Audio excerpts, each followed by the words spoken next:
esta tabla 12 tenemos valores de referencia, por favor. Es mejor manejar el término de referencia antes que normal. Porque todos estos valores pueden depender del sitio donde nos encontremos. Por ejemplo, un hemograma no tiene los mismos valores en La Paz que en Santa Cruz. Entonces, no uno de ellos va a ser anormal, sino son de referencia. En esta tabla podemos encontrar estos electrolitos de carga positiva, de carga negativa, de carga negativa, de carga positiva. Estos valores son los que ya lo tiene memorizado usted, ¿no? Sodio 135, potasio 3,5. Fijaros en la minúscula, mayúscula, minúscula. Por favor, es importante memorizar esto. No es como usted quiera, es minúscula, mayúscula, minúscula. ¿Mm? Y el calcio, que mayoritariamente lo trabajamos con este valor, el que se encuentra aquí abajo. Calcio, 8,5 a 10,5 miligramos por decilitro. Y el magnesio, para su cabecita, yo lo tengo en mi cabeza, 2 a 2,5. E inmediatamente de 2 le rebajo una décima, ¿no? 2 a 2,5. 1,9 a 2,5. Y los fosfatos 2,5 a 5, con una pequeña disminución. ¿Mm? Magnesio 2 a 2,5, fosfatos 2,5 a 5. Y el bicarbonato, que nos habíamos quedado con el valor intermedio de 26. Recuerde eso usted, por favor, para sus mnemotécnicos. Bien. De todos esos electrolitos, el que tiene mayor importancia, bueno, todos tienen importancia, pero los que nos interesa analizar en esta primera instancia es el sodio. Voy a ir sacando a todos los que no tienen cámara. Voy a bloquear primero esto. Ya nadie más va a poder entrar. No pueden distraerse con nadie de sus familiares, por favor. Anoten, anoten. Doctora, buenas tardes. Yo estoy con dos dispositivos por si acaso, por favor. ¿Cómo se llama? ¿Qué apellida? Flores, Aramán. Flor.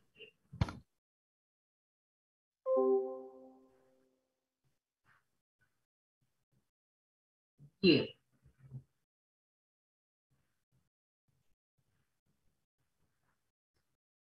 No lo encuentro a Philip. ¿Está Philip por aquí o no? Sí, estoy con el nombre de usuario. Ya, perfecto. Muy bien, excelente. Bien. Ya me pidió algún detalle, entonces por eso es que él va a estar así en el anonimato. Vamos, joven. Ya. Entonces, de todos estos electrolitos, el calcio, por ejemplo, para mí es mi favorito. Este es el director de la orquesta sinfónica celular. Las moléculas que están en el interior de la célula trabajan solamente con o ante la presencia de la batuta del calcio. ¿Mm? Sin embargo, para nuestro análisis debemos empezar con el sodio, ¿no? ¿Qué es el sodio? Elemento, no es compuesto, por favor. Ahora, si no sabe si es elemento que es soltero, ¿verdad? También puede indicar que es un agente, pero nunca un compuesto. Eso hay que diferenciar. Con su número atómico de 11, su número de oxidación, muchas veces decimos valencia. Lo correcto es estado de oxidación. Ahora bien, ¿por qué tiene tanta importancia el sodio? Porque más de una vez habíamos comentado que el sodio tiene una característica físico-química muy importante y es la de ser hidrofílico. Tiene una gran afinidad por el agua. Por ello que si usted tiene sodio, tiene agua. Si tiene agua, tiene volumen de sangre.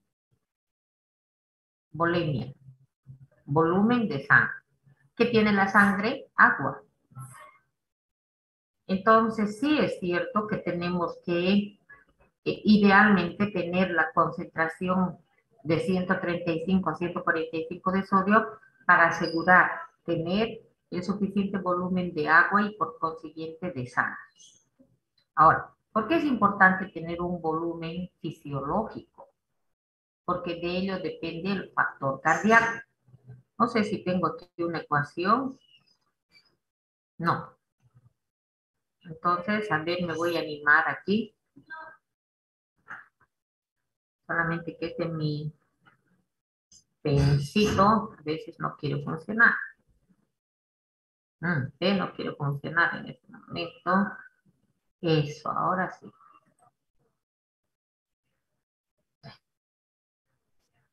Debemos recordar esto que ya creo que lo sabemos, ¿no?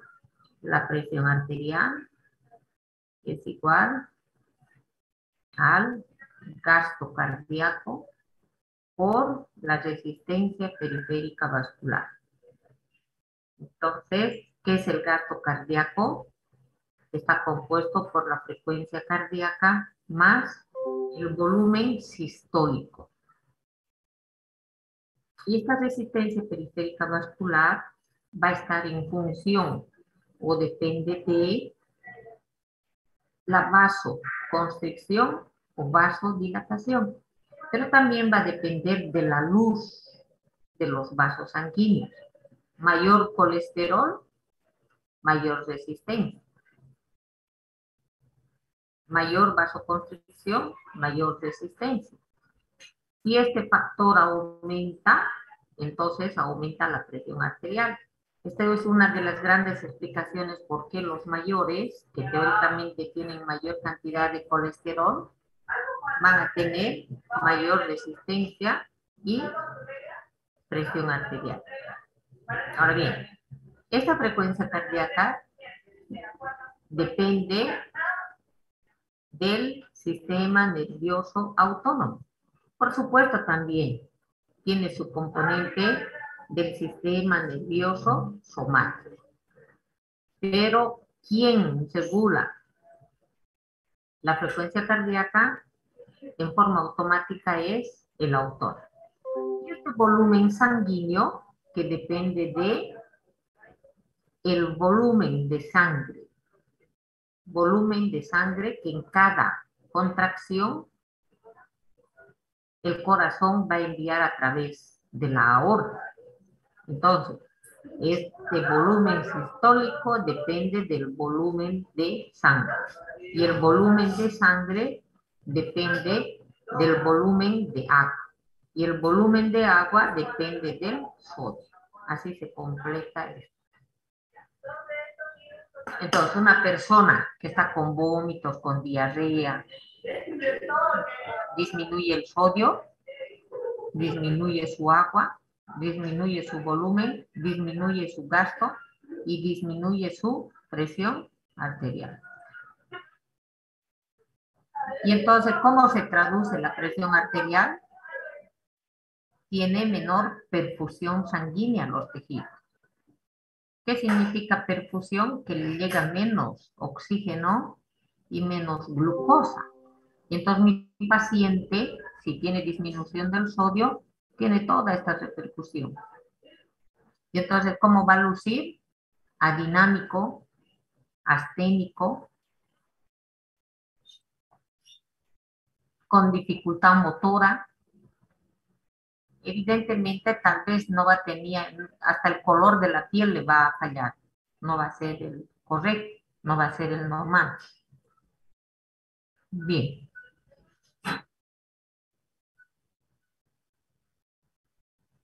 Entonces, vamos al concepto. La sangre necesita tener este valor en cuanto a presión arterial se refiere. En muchos textos van a encontrar 120/80. En los últimos 5 años se ha establecido como normales. Ahora bien, ¿por qué tiene que tener usted 110/70? para asegurar la perfusión de todos los tejidos. Que todos los tejidos tengan llegada de sangre. Eso es perfusión. ¿Cómo se asegura eso? Con esta presión arterial normal. Presión arterial normal que asegure la salida del corazón y asegure la vuelta de la sangre al corazón.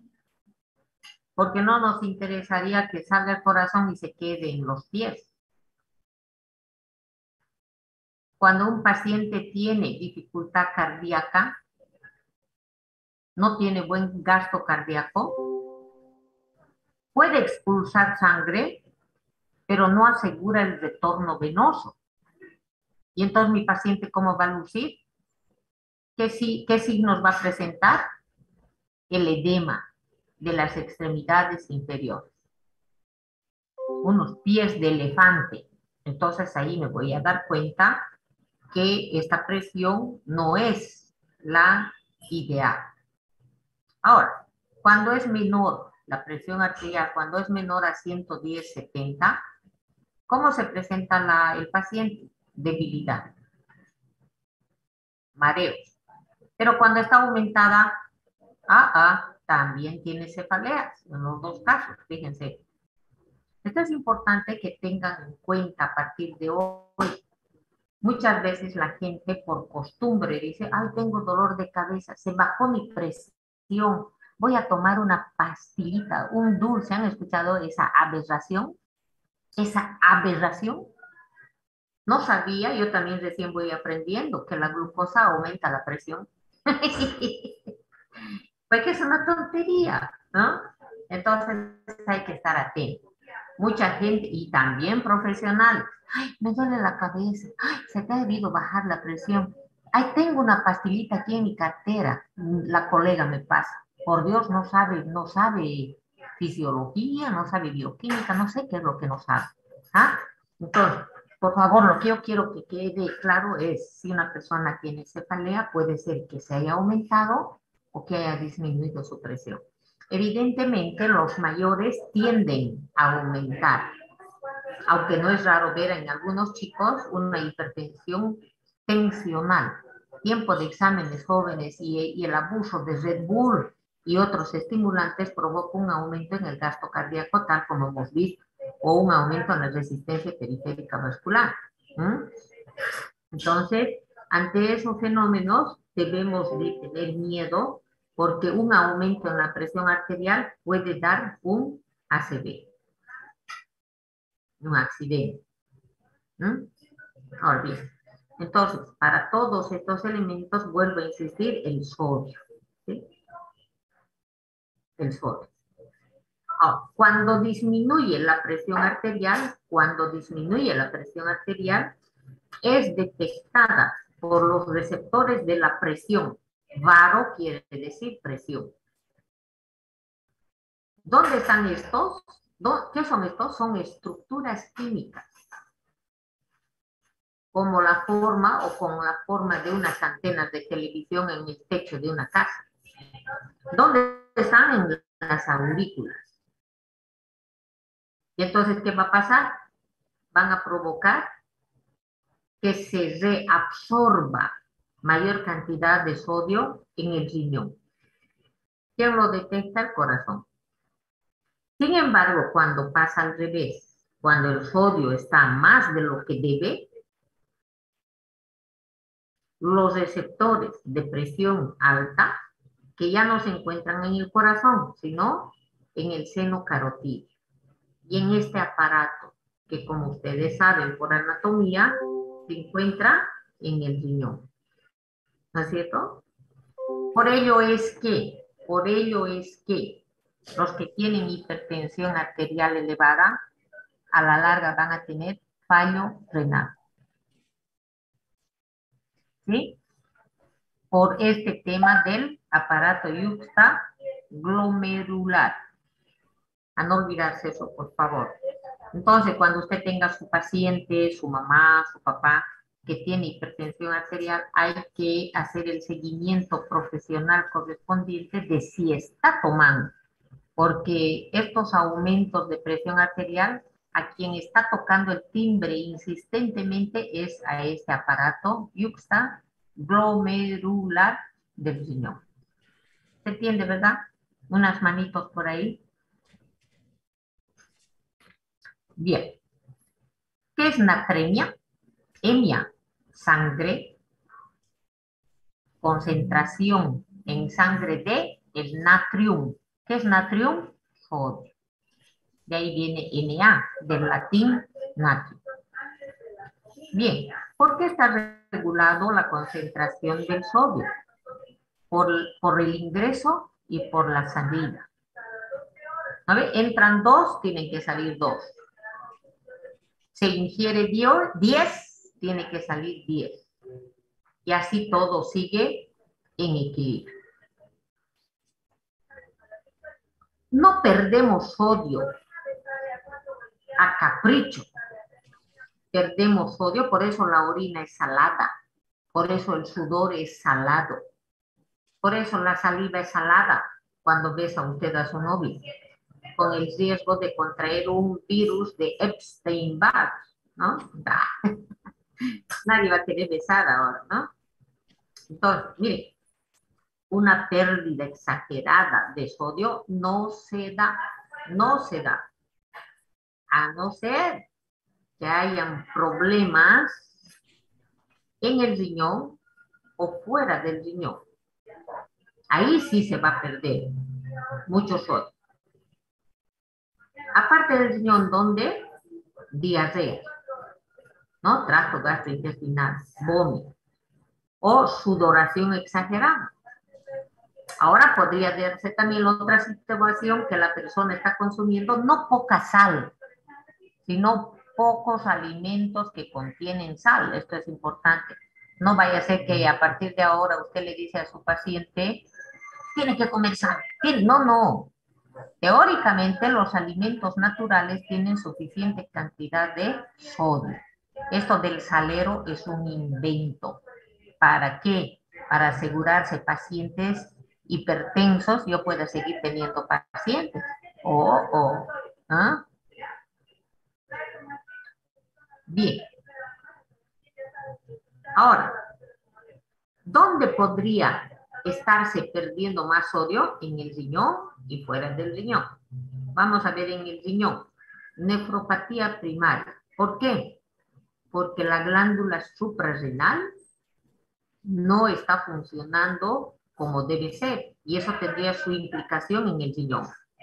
O por un uso irracional de este diurético denominado Lasix. Por eso es prohibido vender, comercializar en las farmacias, así como también está prohibido que nosotros los médicos recetemos sin que haya la necesidad, porque es sumamente peligroso. Ahora, este es diurético, ahorrador de potasio. Este no es ahorrador de potasio. Este es ahorrador. ¿Eh?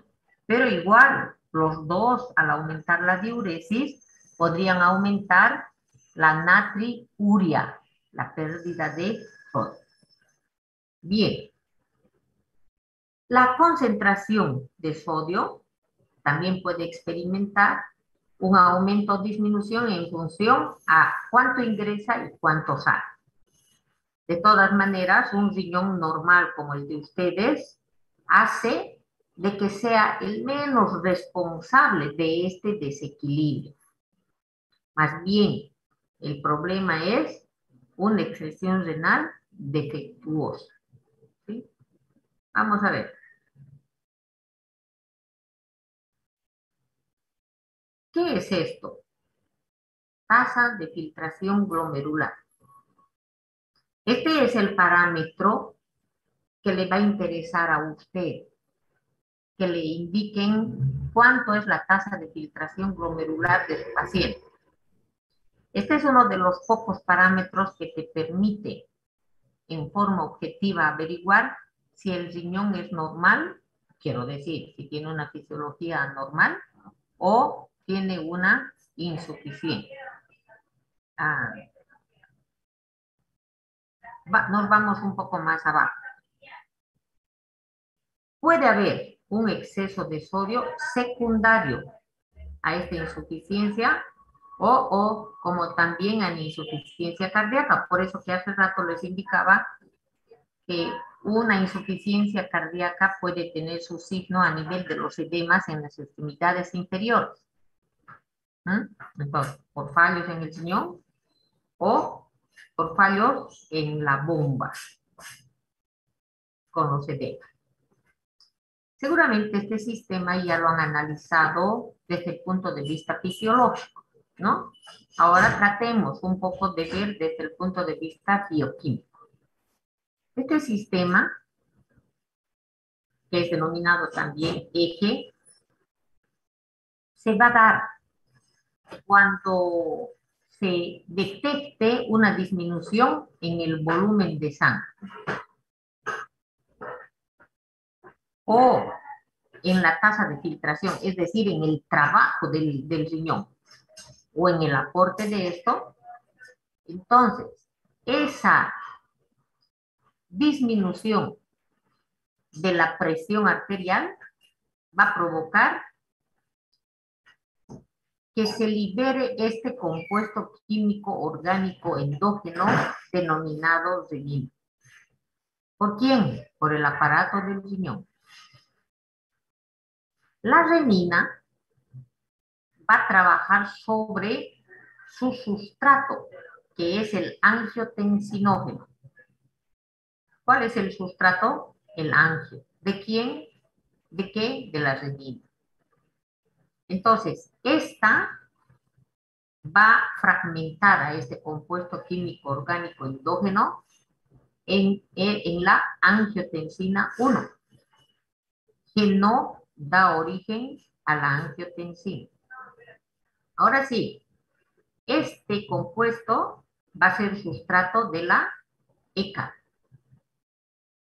enzima convertidora de angiotensina, para convertirla el 1 romano en 2 romano.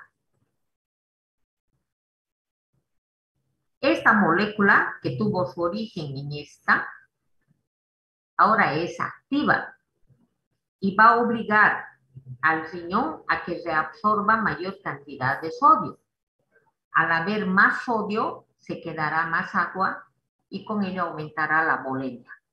Y con ello, el volumen sistólico, y ello obligará a que aumente el gasto cardíaco y al final aumenta la presión arterial. Bien.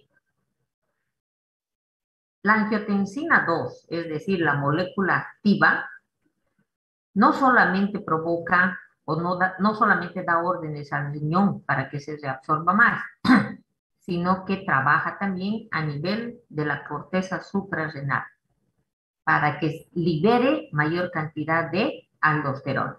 Y esta hormona lo que hace es elevar más todavía la reabsorción del sodio. Trabaja directamente en esta parte del glomérulo, túbulo distal, túbulo colector común, el asa de Henle. No en el proximal, es el único donde no tiene actividad la aldosterona. Bien, ahora, no se sabe a ciencia cierta por qué algunas personas tienen aumentado este eje renina, angiotensina, aldosterona. No se sabe. Y entonces el hombre ha inventado los IECA, aumentándole una I latina aquí, ¿no? Aquí yo tuviera eso. ¡Ah! Eso. Entonces la I se convierte en inhibidor. ¿De quién? De la enzima convertidora de angiotensina. Entonces, ¿qué son los IECA? Los medicamentos que inhiben a esa enzima. Son ejemplos de medicamentos de este tipo de mecanismo de acción farmacológica, y de aquí vamos a poner IECA.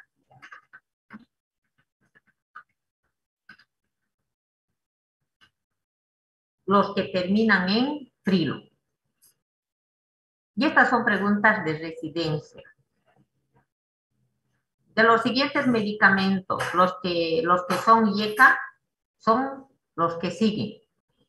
Y entonces en ese momento hay que recordar esta parte de la bioquímica. Ahora, existen otros compuestos químicos, orgánicos, endógenos, que se denominan agentes que permiten la liberación, la eliminación del sodio. Entonces aquí tenemos una sustancia análoga a esta vaina. Mentira, no es vaina, es OUA vaina, pero para el mnemotecnia. Esta sustancia también es natriurética, porque va a inhibir a esta enzima. Otro segundo grupo son los famosos péptidos natriuréticos auriculares. Bien, estas son estructuras que tienen en su composición 28 aminoácidos, nada más que 28 aminoácidos. Ya veremos más adelante los aminoácidos, ¿no? Para que vayamos familiarizándonos, vamos a tener ahí a la lisina, leucina, isoleucina, valina, treonina, histidina, ácido glutámico. ¿Qué le duele su cabeza a José Rodríguez? Lisina, ¿no? Ya arginina, me falta ahí a la metionina, a la cistina, cisteína, ¿sí? Los únicos 3 aminoácidos azufrados. Así como saben de memoria los nervios craneales, tienen que saber de memoria los aminoácidos. Entonces, estos por eso se llaman péptidos, PNA, que se encuentran en las aurículas. Una vez que el corazón detecta un aumento, libera PNA para que la persona orine más sodio. Y para reconocer la importancia bioquímica de las proteínas, entonces aquí debemos aceptar que este está compuesto por ese número de aminoácidos que tienen una secuencia definida a nivel genético. Ahora, estos PNA, ¿dónde se van a encontrar? En los gránulos secretores. Esto de anatomía, ¿se acuerdan ustedes? Del tejido auricular. ¿Por qué se liberan? ¿Por qué revientan estos gránulos? Cuando aumenta la presión a nivel de las aurículas. Ahí tenemos este mecanismo de defensa, ¿no? Ahora, en algunos pacientes se han encontrado estos PNA elevados cuando tienen un gran volumen de líquido extracelular, cuando tienen una gran liberación de aldosterona a nivel de las suprarrenales o cuando tienen insuficiencia renal. Es decir, no puede orinar, no puede liberar, se queda más líquido, más volemia, que es detectado por las aurículas y estas se defienden liberando PNA. Entonces es una forma también de poder diagnosticar en el paciente que está teniendo problemas a nivel de hipertensión. Ahora, ¿por qué en la cirrosis con ascites? Ustedes ya saben que cirrosis es el resultado de la muerte celular de los hepatocitos. A ver, necrosis. Ahora, ¿qué pasa con la necrosis hepática? Estas estructuras que debían de ser flexibles alrededor de los vasos sanguíneos intrahepáticos, al estar necrotizados, es fácil suponer que no tienen elasticidad y entonces no hay cómo la sangre desde el interior del hígado pueda pasar a la vena hepática. ¿No es cierto? La sangre de los miembros inferiores, del tracto gastrointestinal a través de las venas mesentéricas por la vena porta, llega al hígado. El hígado debía de estar totalmente flexible y expedito para que la sangre circule por el interior del hígado y pueda salir por la vena hepática a la vena cava inferior. Pero sucede que como todo esto está cicatrizado y no hay elasticidad, entonces aumenta la presión. Aumenta la presión arterial y el corazón, al detectar esto, libera mayor cantidad de PNA. ¿Qué es la citis? El resultado de la acumulación de líquido en el peritoneo, debido a que se ha modificado la presión oncótica, que resulta de la actividad osmótica de la albúmina, proteína que solamente es sintetizada en el hígado. Entonces completa el cuadro. Si el hígado no puede sintetizar albúmina, la presión oncótica no va a ser fisiológica, y cuando no funciona la presión oncótica, el líquido sale de los vasos sanguíneos hacia afuera, al espacio extravascular, que se va a acumular en el peritoneo. Estas personas que tienen cirrosis se caracterizan por este abdomen prominente. Y todo eso presiona a nivel del abdomen, evitando el retorno venoso. Y esto va a provocar un aumento de presión. Por ello que la sangre en este tipo de pacientes va a tratar de buscar otros caminos accesorios a través de las venas esofágicas. Estos pacientes mueren por hemorragia de las varices esofágicas por todo esto que estamos analizando en este momento. Bien. Ahora, y en otros que tienen hipertensión esencial, no hipertensión secundaria, sino esencial, se ha observado una disminución, como en el caso del síndrome nefrótico. Ustedes saben que este síndrome nefrótico se diferencia del síndrome nefrítico. Esto hay que revisarlo, por favor, ¿no? Entonces, en este síndrome nefrótico algo pasa, pero se empieza a perder cualquier cantidad de proteínas por la orina. Y con ello, la extravasación del agua de los vasos sanguíneos al espacio extravascular. Bien, los PNA tienen una acción contraria. Eso es antagonista. Es contrario. ¿A qué? A los efectos vasoconstrictores de la angiotensina.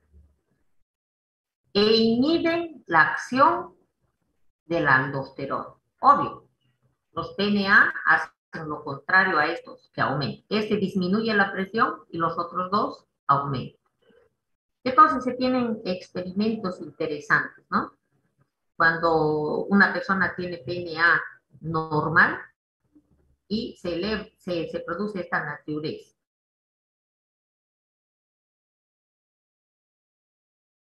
Ahorita están muy calladitos, ¿no? ¿Por qué están tan calladitos hoy?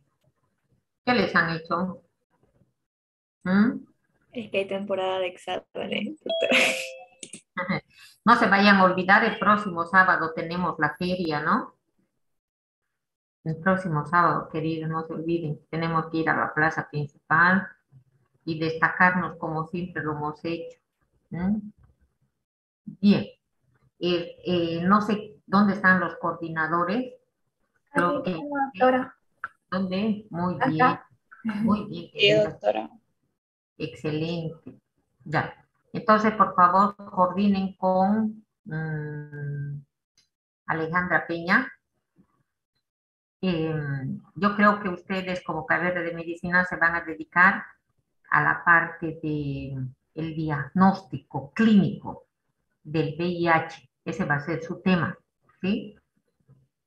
Los de la carrera de bioquímica nos van a hablar todo de la parte bioquímica del virus, ¿sí? Su stand, el stand de ustedes y lo que tienen que estudiar ustedes es el diagnóstico clínico, diagnóstico clínico del VIH y del SIDA. Hay que estudiar las etapas de la enfermedad. La carrera de bioquímica se va a encargar del diagnóstico de laboratorio, pero además nos van a explicar la composición química de todo el virus, la interacción del virus con sus receptores. ¿No? Y la carrera de farmacia nos va a hablar de la toxicidad de los medicamentos empleados para este tipo de enfermedad. Son muy tóxicos, son de lo más tóxico que puede haber, ¿no? Y a la Universidad de Univalle les vamos a encargar toda la parte de prevención, medidas de prevención. Así que a ver qué carrera gana. Tenemos que estudiar bastante, ¿no ves? Va a haber cobertura de la prensa. Aquí, ¿quién es la bobita que me está haciendo los nexos con la prensa? ¿Dónde está el reportero?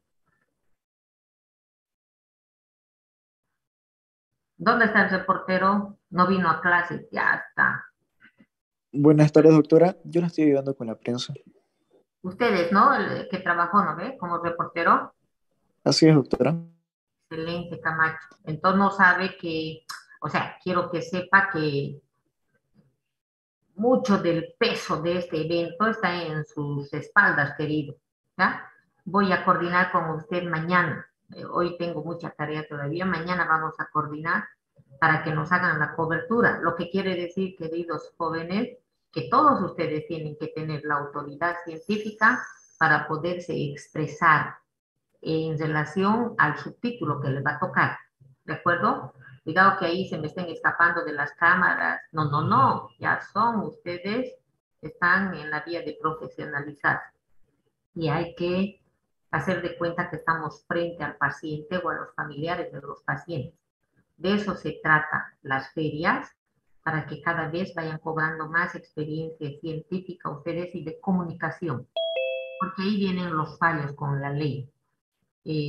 Los problemas de negligencia, de impericia, de imprudencia. Creo que no hay eso, sino es fallos en la comunicación. ¿De acuerdo? Bueno, querido Camacho, le pido que se comunique conmigo WhatsApp y vamos coordinando. ¿Ya? Gracias. Vamos por acá. Este esquema quizás puede aclarar todo lo que hemos estado comentando. Uno, ¿qué es el sodio? O digo, ¿cuál es su concentración? Esta que ya la tenemos, ¿no? Esta L debe ser minúscula. Las vías de ingreso, sabemos cuáles son esas vías, la vía oral. Ahora, cuando el paciente requiere, será por vía venosa. Ahora bien, la reabsorción es del 70%, fíjense, apenas perdemos el 30%. Y aquí es importante memorizar esto ya. El sodio se absorbe, el sodio del tracto digestivo ingresa a nuestra sangre por una estructura química de naturaleza proteica denominada cotransportador. Esto de co significa que transporta al mismo tiempo sodio y potasio. Yo estoy segura que en este momento si preguntara qué significa eso y qué aplicación tiene en medicina, seguramente a coro me respondería. Esto tiene importancia para lo siguiente. Fíjense, cuando un niño tiene diarrea, tengo que rehidratarlo, pero no con agua. No puedo rehidratarle con agua y azúcar. Tampoco puedo rehidratarle con agua y sal. Tengo que rehidratarle con suero de rehidratación oral, que lleva sal y lleva azúcar. Porque estas estructuras que están localizadas a nivel de las vellosidades intestinales solamente obedecen ante la presencia de los dos, sodio y potasio. Ojalá no se olviden de esto. Por ello que un niño o una persona, cuando está con diarrea, tú le das a tecito con azúcar, tiene más diarrea. Todo por efectos osmóticos.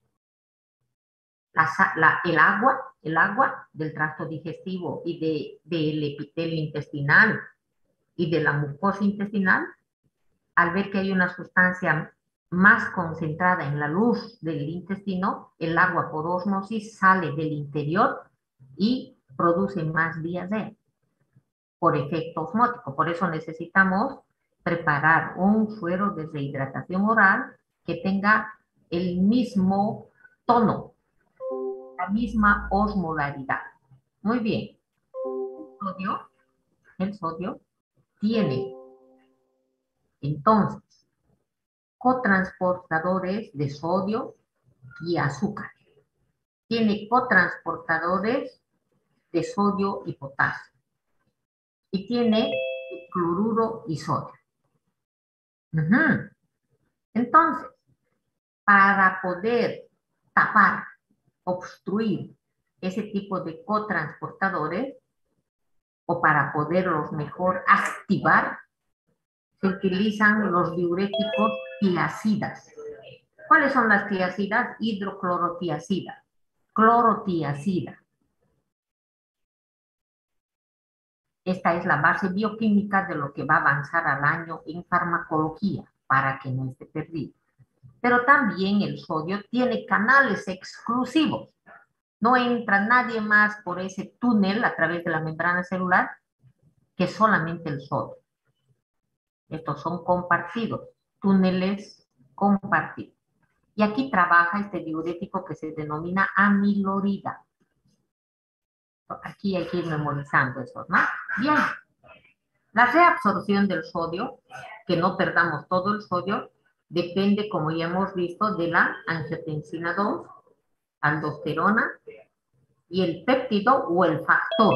También es sinónimo, factor o péptido, natriurético atrial de las aurículas. De esta manera se puede controlar el equilibrio del sodio. Sin embargo, este equilibrio, esta homeostasis, se puede romper. ¿Por qué se puede romper? Cuando no se elimina la suficiente cantidad de sodio de líquido. No se elimina lo suficiente. Recuerden que hemos dicho que el equilibrio se encuentra entre el ingreso y el egreso. Entran 10 sodios, tendrían que salir 10 sodios. Pero no se va, entra 10 y solo sale 5. ¿Por qué? No se está eliminando sodio y se va a alterar la concentración del sodio y van a surgir los edemas, las cefaleas, los dolores musculares en el paciente. Entonces, ¿por qué no se elimina? Aquí está, enfermedad renal, primaria o secundaria. Exceso de aldosterona. Puede tener un tumor en la glándula suprarrenal. O, fijaros, hipoalbuminemia. El hígado de esa persona no sintetiza albúmina porque tiene hepatitis, porque tiene cirrosis. Entonces, si no se elimina, va a aumentar el sodio en sangre. Si hay exceso de sodio, entonces se pierde poca agua.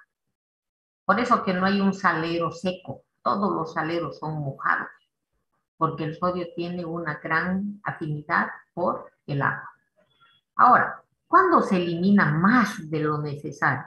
Diarrea, en los drenajes postquirúrgicos. Y la gran pena es esta, quemaduras. La mayoría de las personas que sufren quemaduras, nuestros pacientes que tienen quemaduras, pueden fallecer por fallos hidroelectrolíticos. ¿Por qué? Porque pierde mucha agua y con ello el sodio. Y el sodio que provoca disminución de la presión arterial. Entonces aquí se va a observar una hiponatremia. Si hay hiponatremia, gran pérdida de agua, menos volemia, menos volumen sistólico, menos gasto cardíaco, menos presión arterial. Y si la persona tiene presión arterial disminuida, tiene poca perfusión sanguínea. Y eso provoca menos aporte de oxígeno y menos aporte de glucosa. Cuando falla o disminuye la glucosa, no hay materia prima para el ATP.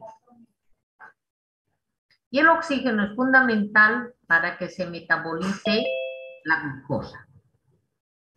Total, esta persona que empezó con diarrea o una fístula que se dé, puede llegar a morir por falta de oxígeno y de ATP, no por otra cosa. Por ello, lo primero que hacemos cuando llega un paciente es temperatura, presión arterial y pulsioxímetro para ver cómo está. Y en función de ello, yo voy a pedir otros exámenes complementarios al laboratorio. Mientras tanto, ya tendré un diagnóstico clínico presuntivo con el que puedo iniciar un tratamiento, el mismo que podrá ser modificado en función a los resultados de los exámenes complementarios del laboratorio o de imagenología o de electrocardiografía. Bien, entonces, si yo acepto que el sodio es fundamental para la volemia y la perfusión, y he visto que puedo tener hipo y puedo tener hiper, entonces puedo llegar acá. Trastornos en el equilibrio del agua y de los minerales.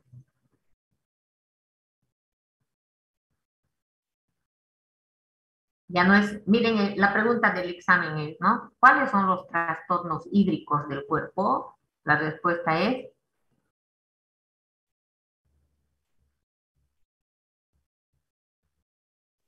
el agua y el sodio. ¿cuáles son?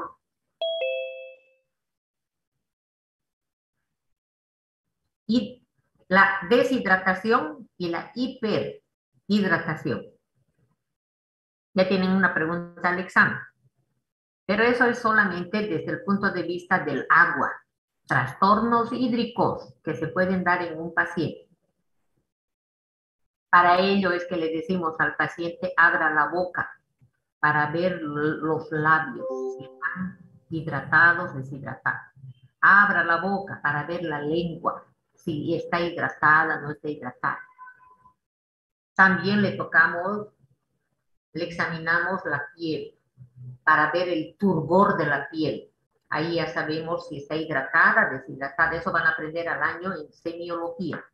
Pero vean que eso tiene su base en bioquímica.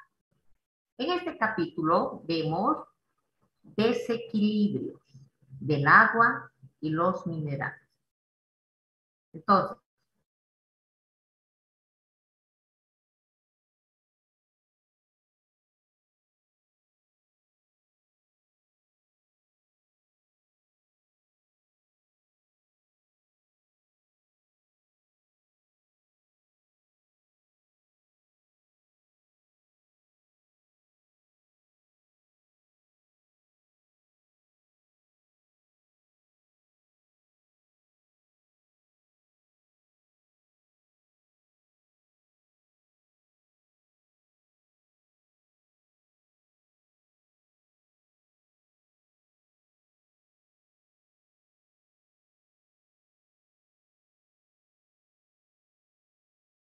los déficits o excesos de esta agua corporal se pueden distinguir dentro de la célula y fuera de la célula. Es decir, que primero se gasta el extracelular y luego el agua de dentro de la célula es solitaria. Y dice, caramba, falta agua ahí fuera de la célula. Y entonces las células donan su agua intracelular para poder siempre tener un equilibrio. Pero eso va a suponer el harakiri de la célula. La célula necesita tener agua en su citoplasma para que por el movimiento browniano, con W, browniano del agua, se puedan movilizar las diferentes estructuras que están suspendidas en el agua.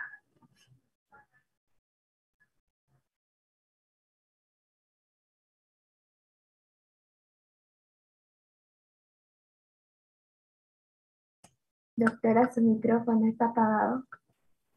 Sí, mi amor, es que había muchos pacientes aquí afuera. He pedido que me cierren la puerta de mi consultorio. Bien. Gracias. Esto es importante que aceptemos, ¿no? Una persona que tiene diarrea o vómito, primero se desequilibra con respecto al espacio extracelular. Por eso que la mayoría de las veces la persona vomita, tiene diarrea, ya está, inmediatamente reacciona. Pero cuando pasa más tiempo, es que, ¿qué ha supuesto eso?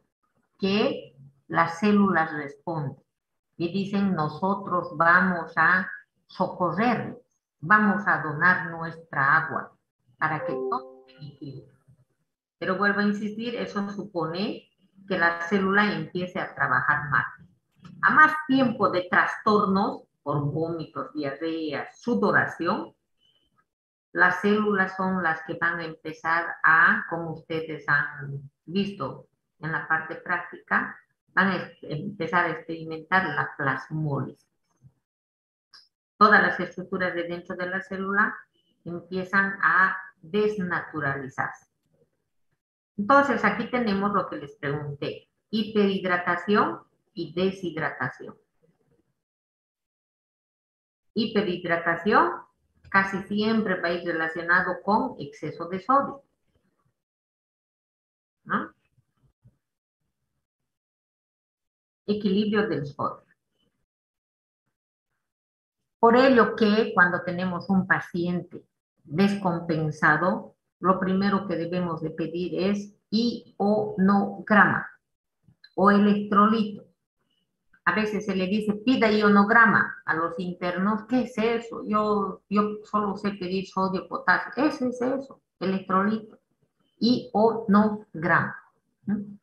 Entonces, el sodio, importante para el equilibrio hídrico del cuerpo. Ahora bien, de cómo yo sé, dime, Rodríguez. Doctora, ¿a qué se refiere con onograma? ¿Igual a lo mismo? Ionograma, sí, es lo mismo. A ver, voy a escribir dónde está mi chat. Ionograma, ¿no? Lo mismo que electrolito. O lo mismo que tú digas sodio, potasio, cloruro, calcio. Ay, calcio es con minúscula. La segunda letra es minúscula, disculpen, no tuve el cuidado de quitar la mayúscula a mi máquina, ¿no? Los calcios se escribe así. Cuidado, cuidado. Cloruro así. No es como que digamos, ¿no? Tiene que ser como debe ser. Bien, ahora miren esto que es interesante. ¿Cómo puedo yo saber si el volumen de líquido extracelular es normal? Ajá. Midiendo la presión venosa central. No es presión arterial. Quiero que esto se diferencie bien. Presión venosa central. ¿Cómo se calcula? Ah, contando los pulsos venosos de la yugular interna por encima del segundo espacio. Con la cabeza a 30 grados cuando se encuentra de decúbito supino. De decúbito supino es la posición normal en la que duerme usted. A un paciente le ponemos en la camilla y le ponemos así con almohada.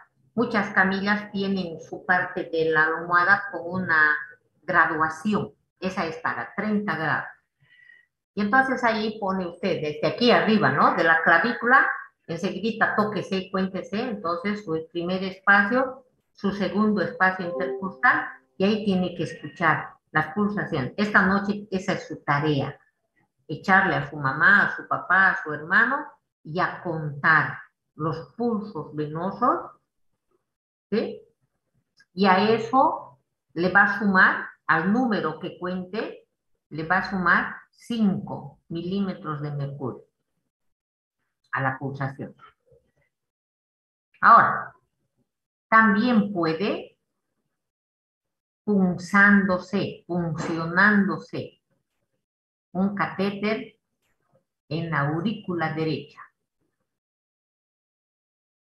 Catéter venoso.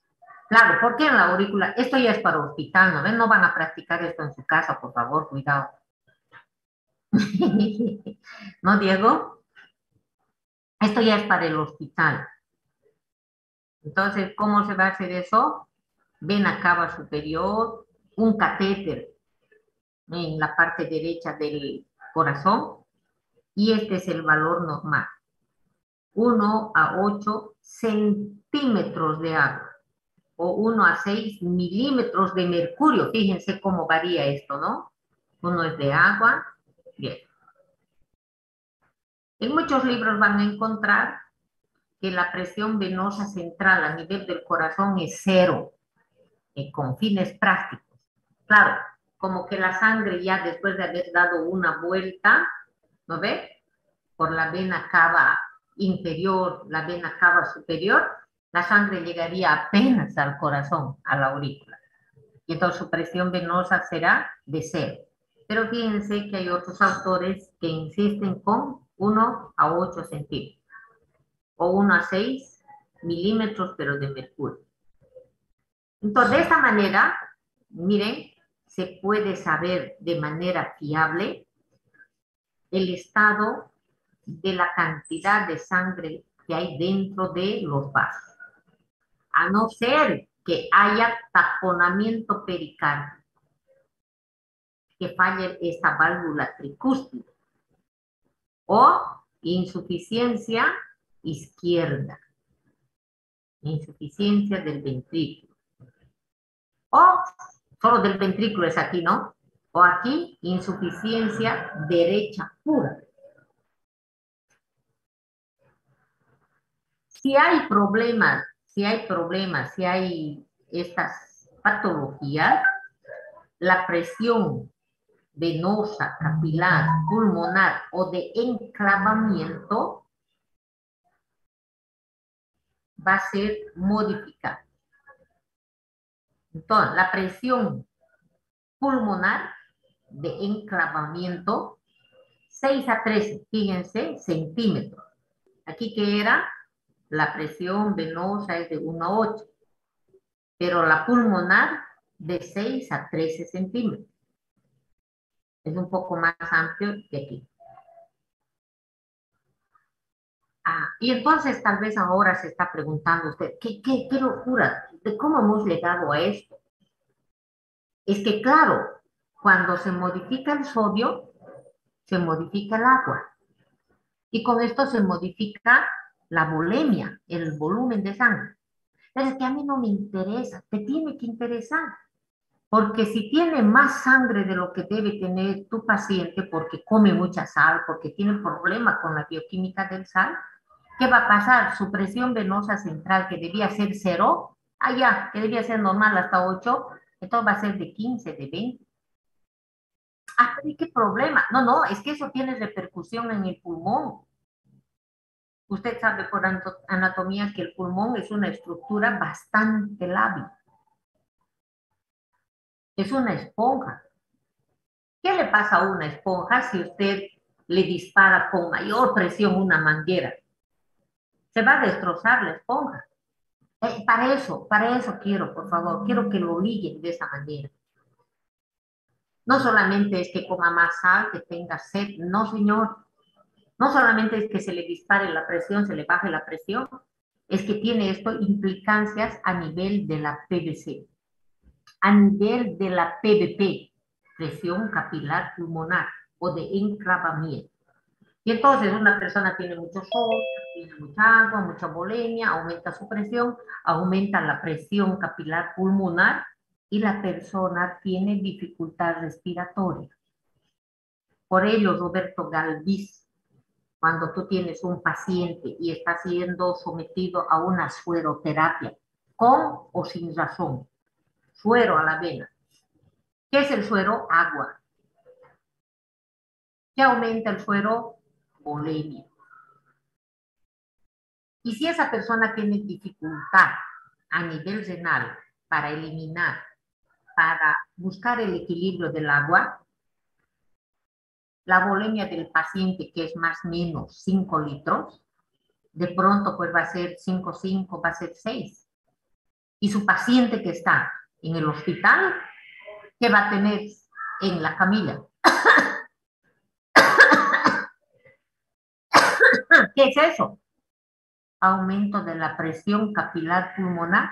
Están reventando los alveolos.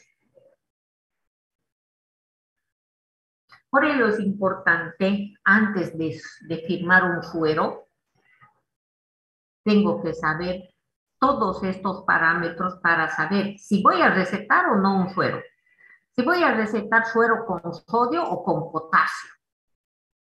Entonces ahí está la diferencia entre el suero fisiológico y ahí está la diferencia con el Ringer. El suero fisiológico ahorita, ¿qué tiene?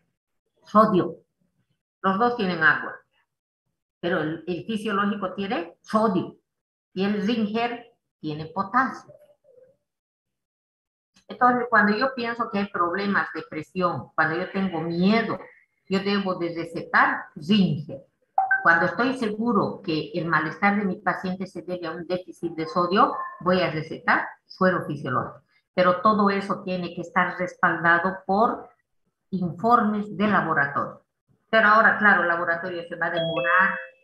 Tú ya tienes, lamentablemente, que arriesgarte un poco y empezar un tratamiento, pero estar atento. Y entonces tendrás que hacer el seguimiento a tu paciente.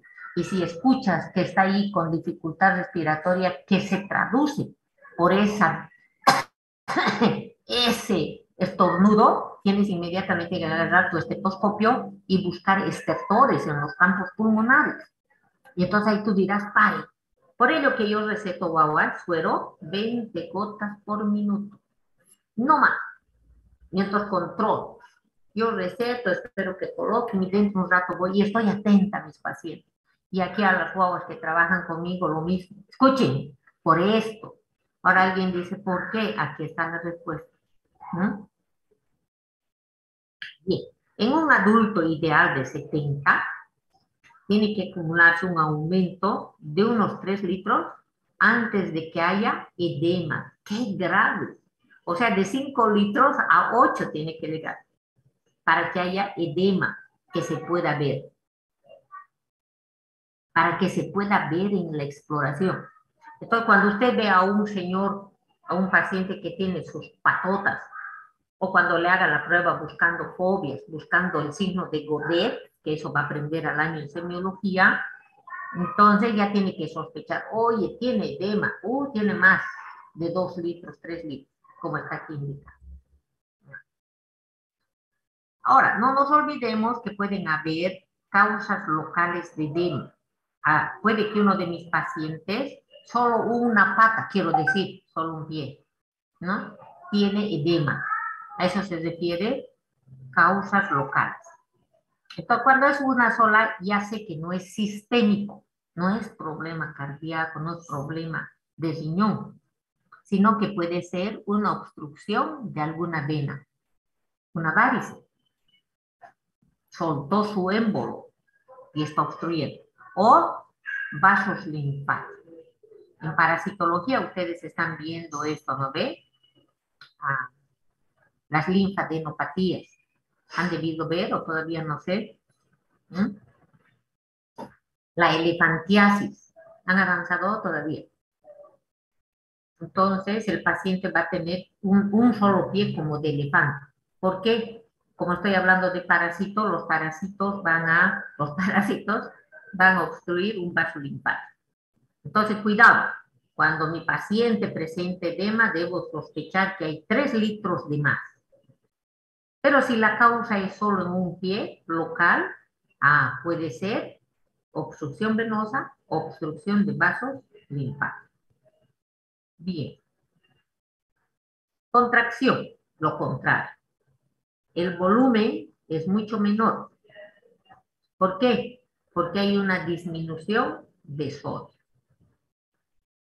Ahora esto puede ser, como hemos visto en el cuadro anterior, por fístula. ¿Qué es una fístula? Ay, tengo que avanzar esto más. Ay, no. Bien raro para la... ¿Qué es la fístula? La conexión entre 2 órganos entre sí o entre un órgano y la piel. A veces se da un absceso, por ejemplo, en un tercer molar, segundo molar, en una de las encías, y la persona no lo trata. Y entonces el absceso crece y busca su camino por afuera y empieza a drenar el líquido purulento. Esa es una fístula. Se fistulizó, se abrió camino a la periferia. A veces en el interior del cuerpo puede haber una inflamación en el riñón y entonces se va a conectar al otro riñón o al hígado. Entonces se fistuliza. Ya van a aprender más adelante cómo la vesícula biliar, por ejemplo, con los cálculos que tiene, se busca su camino directo al intestino, directo a la primera porción del duodeno. Esa es la mitirización. Más adelante, hablando de física. Veamos aquí. Alteraciones de este equilibrio hídrico, entonces hemos dicho hiperhidratación y deshidratación. En los 2 casos, fíjense, puede ser hipertónica, con mayor tono, con igual tono o con menor tono. Hiper, iso e hipo. ¿Cuándo se va a ver hipertónica? O sea, cuando una persona va a estar hinchada y va a tener más sodio, eso es hipertónico. Síndrome de Cushing porque la persona consume corticoides. Todos los medicamentos como dexametasona, prednisona, todo lo que termina en zona con S, no con Z. Por ello no se debe usar corticoides, no debo recetar a mis pacientes corticoides. Ahora, isotónica, la persona está hinchadita, pero tiene la misma proporción de sodio. Esto es síndrome nefrótico, poca proteína, insuficiente. Hipotónica, cuando se administra mucho suero glucosado al paciente, sin necesidad. Muchos de estos casos de los sueros jóvenes se da en la provincia y de la provincia vienen a morir al hospital. Entonces hay que tener cuidado. Deshidratación, entonces, la persona pierde mucho líquido. ¿Y cuándo sucede esto?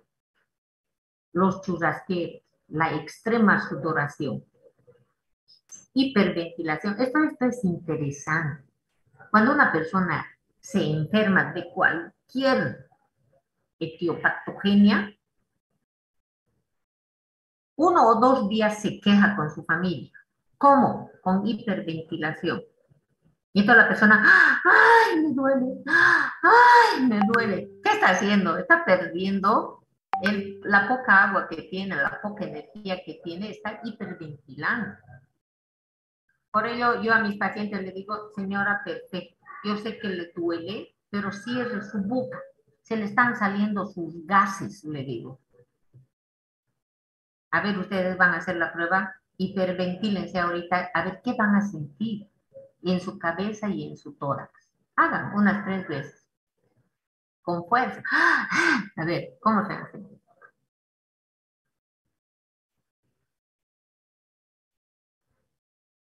¿Sienten o no algo?